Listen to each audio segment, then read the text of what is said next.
Mantan striker asing Arema FC, Carlos Fortes seolah menghilang dari ajang Liga 1 2022-2023 setelah mencatatkan prestasi ciamik di musim pertamanya di kompetisi sepak bola level tertinggi Indonesia. Sukses saat membela Arema FC musim lalu, Carlos Fortes justru belum pernah menunjukkan kemampuannya di Liga 1 musim ini.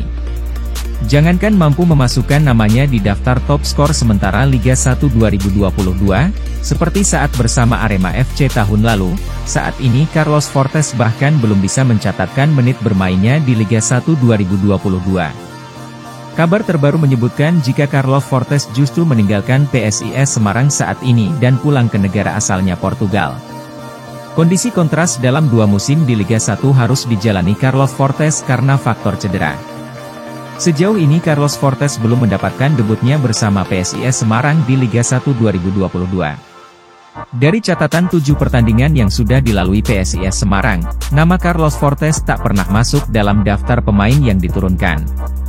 Carlos Fortes hanya sekali masuk dalam daftar susunan pemain saat laga PSIS Semarang versus Barito Putra, itu pun ia hanya duduk di bangku cadangan. Selebihnya Carlos Fortes tak pernah masuk dalam daftar susunan pemain dengan alasan cedera. PSIS Semarang makin gigit jari saat ini karena Carlos Fortes memilih pulang kampung. Carlos Fortes bakal absen panjang hingga 6 pekan ke depan untuk fokus pemulihan cedera di negara asalnya. Menurut dokter tim PSIS, Dr. Mufidah Rizkiani Husna, Carlos Fortes mengalami robekan pada hamstringnya. Akibat cederanya tersebut, Fortes dirujuk untuk ditangani di sport clinic salah satu klub terkemuka di Portugal yakni Benfica untuk mempercepat proses pemulihan. Carlos Fortes mengalami robekan total pada tendon semitendinosus kaki kanan, kata Mufidah. Sehingga ia membutuhkan waktu sekitar 6 minggu lagi untuk kembali bermain atau sekitar bulan Oktober. Pada hari ini, ia memiliki perbedaan 40% dalam kekuatan hamstring kanan dan kiri.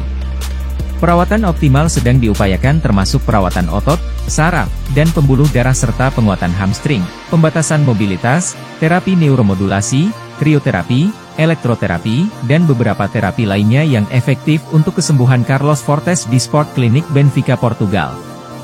Manajemen PSIS Semarang mendukung penuh langkah penanganan Fortes yang dilakukan di Sport Clinic Benfica FC. CEO PSIS, Yoyok Sukawi, menjelaskan pihaknya memberi support penuh Fortes untuk segera bermain dan merumput bersama tim. Fortes kami dukung penuh dan support penuh. Termasuk saat ini melakukan penanganan cedera di Benfica, ucap Yoyok. Mohon doanya kepada dulur-dulur semua supaya Fortes segera sembuh dan dapat merumput kembali, imbuhnya. Sementara itu, Carlos Fortes mengapresiasi dukungan manajemen untuk cedera yang dialaminya. Ia juga menegaskan tetap bersama PSIS dan menepis kabar hengkang dari skuad Laskar Mahesa Jenar. Selama saya cedera, manajemen melalui CEO klub secara langsung dan tim medis PSIS selalu mendukung dan menangani saya dengan baik, kata Fortes. Saya berterima kasih akan hal itu. Bahkan saat ini saya melakukan pengobatan di Benfica juga didukung oleh manajemen PSIS beserta tim medis PSIS. Kemudian saya juga tegaskan bahwa saya tetap menjadi pemain PSIS. Selama ini saya juga diberi gaji penuh oleh manajemen klub walaupun saya cedera. Sama seperti CEO klub, saya juga memohon doa supaya saya lekas pulih dan bersama-sama mengangkat performa tim, kata Fortes.